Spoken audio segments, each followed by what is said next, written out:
Hello friends, welcome to our channel. இன்னைக்கு ரொம்ப ஈஸியான முறையில் ஒரு பர்ஃபெக்டான பர்த்டே கேக் எப்படி பண்றதுன்னு பார்க்கலாங்களா? நம்ம சேனலுக்கு புதுசா இருந்தீங்கன்னா மறக்காம சப்ஸ்கிரைப் பண்ணுங்க. அப்படியே பக்கத்துல இருக்க பெல் ஐக்கானையும் கிளிக் பண்ணிருங்க. இப்ப கேக் செய்யறதுக்காக மாவு ரெடி பண்ணிடலாங்க. அதுக்காக ஒரு பாத்திரத்துல 1/2 கப் தயிர் ஊத்திக்கலாங்க. நல்லா கெட்டியான தயிர் எடுத்துக்கலாம். அதை இந்த மாதிரி நல்லா பீட் பண்ணிக்கலாங்க. தயிர் பீட் ஆனதுக்கு அப்புறமா ஒரு 1/2 டம்ளர் எண்ணெய் சேர்த்துக்கலாங்க.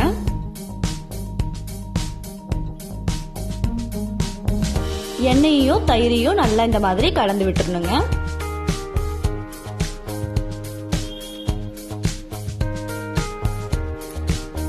அடுத்ததா சுகர் பவுடர் ஒரு 3/4 கப் எடுத்துக்கலாங்க.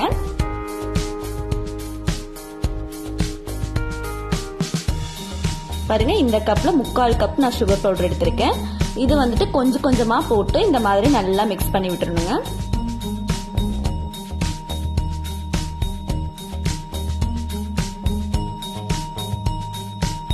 இது மிக்ஸ் ஆனதுக்கு அப்புறமா மீதி இருக்கிற சுகர் பவுடரையும் போட்டு நல்லா இந்த மாதிரி பீட் பண்ணி விட்டுறலாங்க. கட்டி எல்லாம் எதுவும் இல்லாம நல்லா பீட் பண்ணிடணுங்க.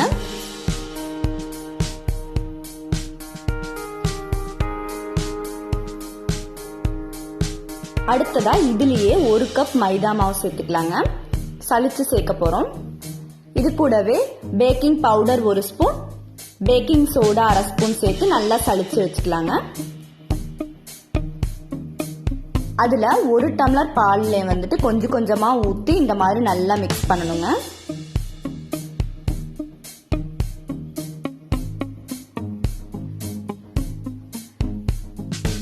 கொஞ்சம் கொஞ்சமா பால் ஊத்தி இந்த மாதிரி நம்ம நல்லா மிக்ஸ் பண்ணியாச்சு. பாருங்க, மாவு ரொம்ப கெட்டியாவும் இல்ல ரொம்ப தண்ணியாவும் இல்ல, அந்த மாதிரி இருக்கு. இந்த மாதிரி கன்சிஸ்டன்சி இருந்துச்சுன்னா நமக்கு கேக் ரொம்ப சூப்பரா வருங்க. இதுல 1 spoon lemon juice, 1 spoon vanilla essence சேர்த்து நல்லா மிக்ஸ் பண்ணி விட்டுறலாங்க.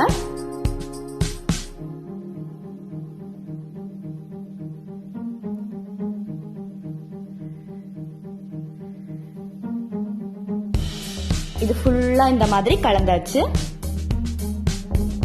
இப்ப பாருங்க, மாவு ரொம்பவே சூப்பரா ரெடி ஆயிடுச்சு. அடுத்ததா நம்ம கேக் எந்த பாத்திரத்துல பேக் பண்ணணும்னு நினைக்கிறோமோ அந்த பாத்திரத்தை எடுத்து ஃபுல்லா எண்ணெய் தடவி வச்சுக்கலாங்க. அடியில சைட்ல எல்லாத்துலயுமே எண்ணெய் தடவி வைக்கணுங்க. அதுல வரமாவு கொஞ்சமா போட்டு இந்த மாதிரி நல்லா தட்டி விட்டுறணுங்க. குலுக்கி விட்டுடலாம். பாருங்க, இப்ப வரமாவு சைட்ல அடியில எல்லாத்தையுமே நல்லாவே பட்டிருக்கு. இப்ப நம்ம ரெடி பண்ணி வச்சிருக்க மாவு எடுத்து இந்த பாத்திரத்துல ஊத்திடலாங்க.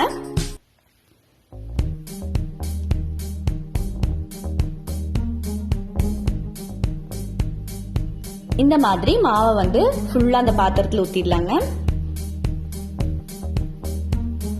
இப்ப இந்த மாதிரி பாத்திரத்தை குலுக்கி விட்டுடலாம். இப்ப இதை அப்படியே எடுத்து பேக் பண்ணிட வேண்டியதாங்க. இப்ப நான் இன்னைக்கு இட்லி சட்டியில தான் பேக் பண்ண போறேன். அதுக்காக இட்லி சட்டி கடியில மணல் வச்சு மேல ஒரு ஸ்டாண்ட் வச்சிருக்கேன். அந்த ஸ்டாண்டுக்கு மேல இந்த பாத்திரத்தை வச்சிருக்கலாங்க.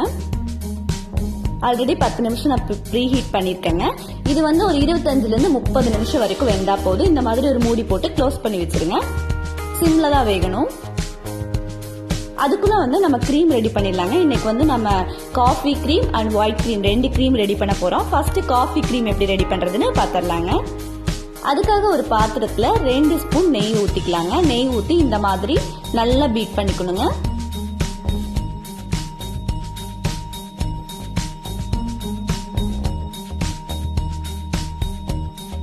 நம்ம நெய் பாருங்க, இந்த மாதிரி நமக்கு நல்லா பீட் ஆயிருக்கணும், கட்டி எதுவும் இல்லாம.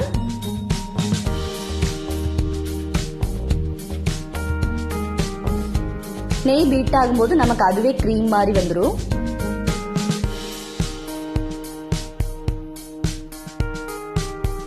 இதுல 6 ஸ்பூன் இன்ஸ்டன்ட் காஃபி பவுடர் சேர்த்துக்கலாங்க.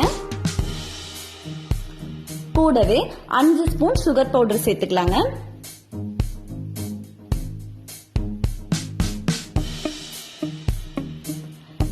இப்போ இதுல கொஞ்சம் கொஞ்சமா சுடு தண்ணி ஊத்தணுங்க. சுடு தண்ணி ஊத்தி இந்த மாதிரி கலக்கி விட்டுலாங்க. தண்ணி அதிகமா சேர்க்க கூடாது, கொஞ்சமே போதுமானதா தான் இருக்கும்.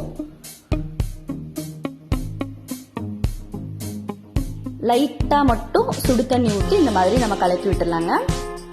கட்டி எதுவும் இல்லாம நல்லா பீட் பண்ணிடணுங்க. இதை வந்து ஒரு 20 நிமிஷம் வரைக்கும் நல்லா கையெடுக்காம பீட் பண்ணிட்டே இருக்கணுங்க. கூடவே 1 ஸ்பூன் வெனிலா எசன்ஸ் சேர்த்துக்கலாங்க. நல்லா பீட் பண்ணி விட்டுருணுங்க. பீட் பண்ண 20 நிமிஷம் நம்ம வந்து பீட் பண்ணணும். இதையா பாருங்க, நமக்கு ரொம்ப நல்லா க்ரீம் ரெடி ஆயிடுச்சு. இதை வந்து நம்ம அப்படியே தனியாக எடுத்து வச்சுக்கலாங்க. அடுத்ததா ஒயிட் க்ரீம் எப்படி ரெடி பண்றதுன்னு பார்த்தரலாம். அதுக்கு வந்துட்டு ஒரு பேன்ல 1 டம்ளர் பால் ஊற்றிக்கலாங்க. இது கூடவே 2 ஸ்பூன் மைதா மாவு சேர்த்துக்கலாங்க. இப்போ வந்து நம்ம ஸ்டவ் ஆன் பண்ணக்கூடாது. பாலில் வந்துட்டு மைதா மாவும் நல்லா மிக்ஸ் ஆகணுங்க.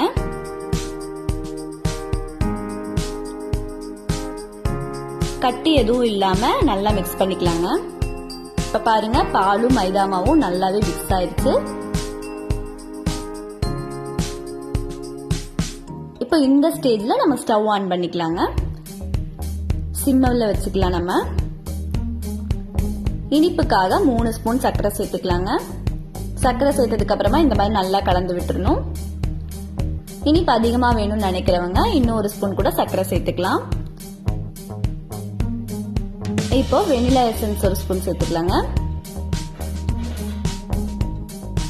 நல்லா கலந்து விட்டுறணுங்க. அடுத்ததா நெய் கொஞ்சமா சேர்த்து நல்லா கலந்து விட்டுறலாங்க. நம்ம க்ரீம் செய்யும் போது இந்த மாதிரி நல்லா கிளறி விட்டுட்டே இருக்கணுங்க. இல்லைன்னா வந்துட்டு நம்ம கட்டி சேர்ந்துரும்.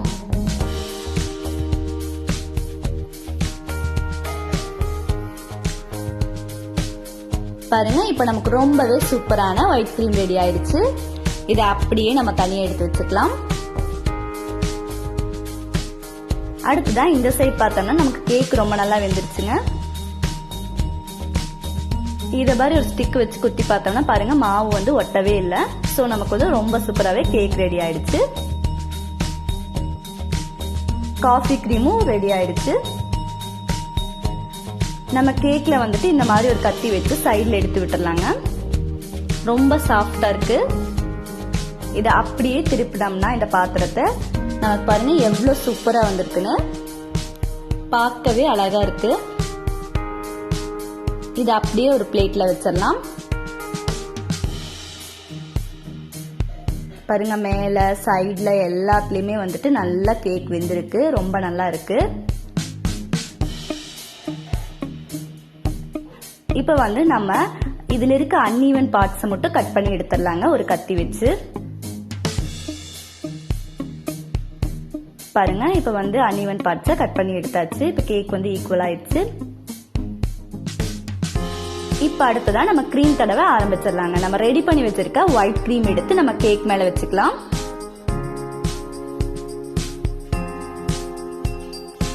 ஒரு கத்தி வச்சு இந்த மாதிரி ஃபுல்லா அப்ளை பண்ணிக்கலாங்க க்ரீமை நம்ம கேக் மேல.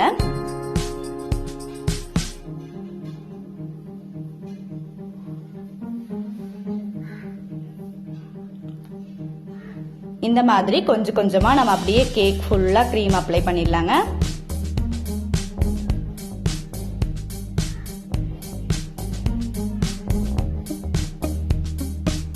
சைட்ல எல்லாமே வந்துட்டு க்ரீம் அப்ளை பண்ணிக்கலாங்க. ஒரு ஸ்டீல் ஸ்கேல் இருந்துச்சுன்னா அதை எடுத்து க்ரீம் அப்ளை பண்ணணும்னா நமக்கு ரொம்ப சூப்பரா வருங்க. பாருங்க, நான் இன்னைக்கு ஸ்டீல் ஸ்கேல் தான் யூஸ் பண்ணிருக்கேன். இந்த மாதிரி சூப்பரா தடவி விட்டுறலாங்க. பாருங்க எவ்வளோ நல்லா நம்ம கேக் ஃபுல்லா ஒயிட் க்ரீம் தடவியாச்சு.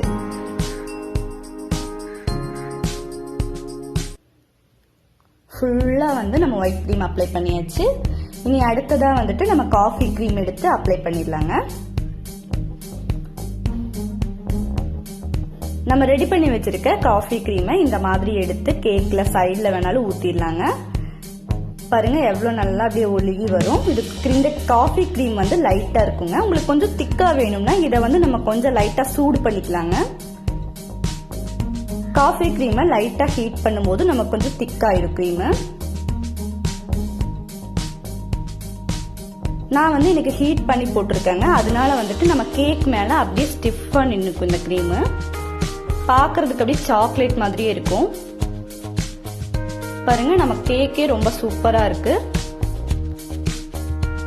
சைடில் எல்லாமே நம்ம காஃபி க்ரீம் ரொம்ப நல்லா அப்ளை ஆயிருக்கு. பார்க்கறதுக்கு சாக்லேட் மாதிரியே தாங்க இருக்கும், நமக்கு சாப்பிடும்போது அப்படிதான் இருக்கும். இப்போ வந்து மேலான நேம் எழுதுறதுக்காக 2 spoon sugar powder, 1 spoon cornflour மாவு சேர்த்துட்டு கொஞ்சமாக தண்ணி சேர்த்து நல்லா மிக்ஸ் பண்ணிக்கலாங்க. ரெட் ஃபுட் கலர் வந்து கொஞ்சமாக சேர்த்துருக்கேன். பாருங்க நமக்கு இந்த கலர் கிடைச்சிருக்கு. இந்த மாதிரி ஒரு தயிர் கவர் இல்லைன்னா பால் கவர் இருந்துச்சுன்னா அதில் எடுத்து இதை ஊற்றி நம்ம லைட்டாக ஓட்டை போட்டு இந்த மாதிரி எழுதிருக்க ஆரம்பிச்சுக்கலாங்க.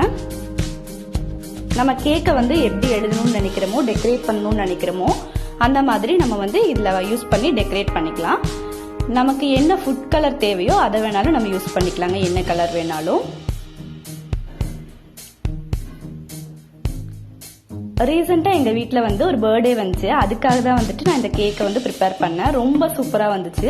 இதை சாப்பிட்டவங்க எல்லாமே வந்து கடையில் வாங்கினதா இல்லை வீட்டில் செஞ்சதான்னு கொஞ்சம் கூட டிஃப்ரெண்ட் தெரியல அப்படின்னு சொன்னாங்கங்க. ரொம்ப நல்லா இருந்துச்சு. பாருங்க இந்த மாதிரி ஏதாவது டிசைன் வேணும்னா கூட நீங்க போட்டுக்கலாம்.